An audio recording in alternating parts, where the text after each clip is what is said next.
Daddy, tell me about how you came to know John Lennon. Ah, well, this is one of these very unlikely stories, but of course they're the best kind.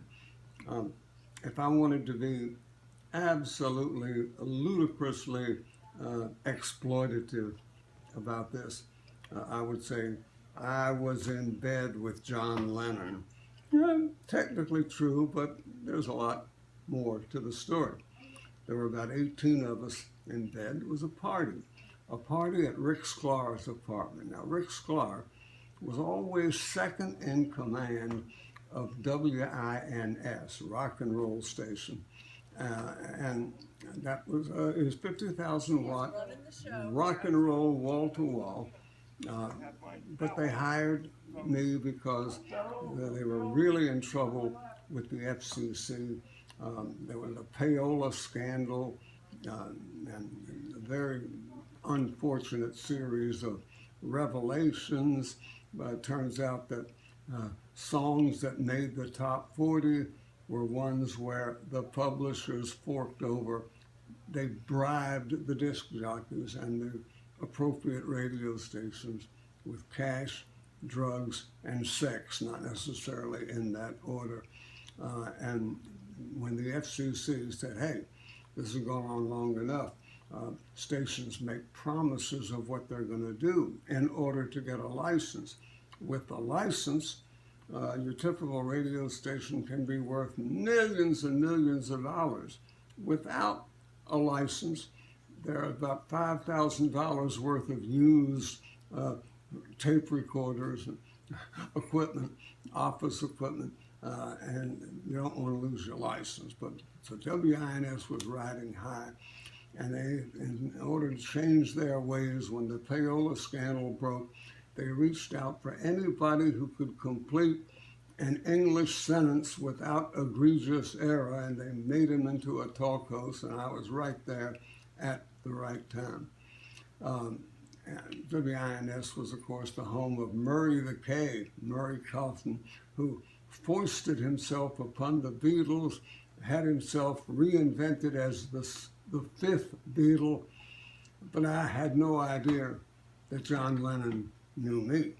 But I knew Rick Sklar. As I said, he was always second in command under Mel Leeds of the great WINS back in the late 1950s, early 1960s. And then Rick Sklar became number one, and it made him the most powerful man. He couldn't sing a note, bless his heart, but he was one of the most powerful men in American music simply because he had such powerful wattage on the air, and he could make or break any song nearby. So he invited me to a party. We became good friends. Not at first. At first, even though they stood to lose their license, there was still pushback among the rock and roll clique that ran and owned WINS. They still weren't quite ready to give even 1 hour a day, which is what I had, over to a talk host who interviewed people, including politicians.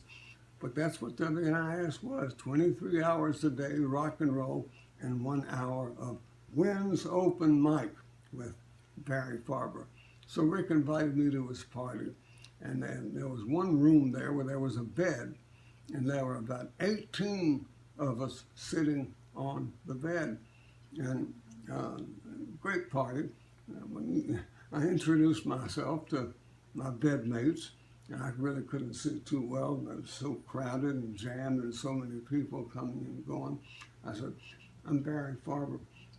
He said, I'm John Lennon. And of course, even though I was not part of the rock and roll world, the name John Lennon was enough to throw you off your horse. I don't care how skilled a rider you were. Turns out, what a happy surprise. There's no word for this in the English language. There's no word for being suddenly surprised that someone who's a major figure thinks you are also a major figure. Well, he was a regular listener and politically very sophisticated.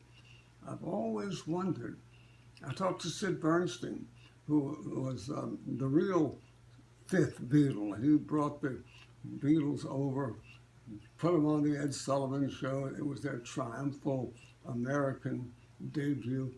I was trying to figure out if John Lennon were real. How did he get the reputation of being so liberal? Was it a deliberate pose? Was it merely an exaggeration of his true political feelings?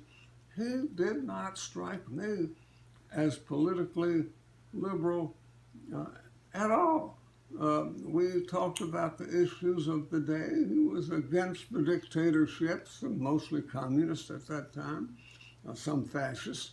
He was obviously on the side of racial justice, but gee, who wasn't? So I couldn't help but wonder, is John Lennon, did he inherit the mantle of liberal? Was it written in some constitution somewhere that if you're a superstar in music and you're a great entertainer, then you're automatically branded as a liberal? I don't know. But John Lennon to me was a thoroughly rational, intelligent, tolerant of other opinions. And I really enjoyed our talk with him. Can you imagine me sitting there on a bed with about 18 other people in Rick Sklar's apartment, and here John Lennon is commenting on who I had on the air last night, who I had on the night before last, and that real wacko from Yugoslavia Wednesday before last, wasn't he something?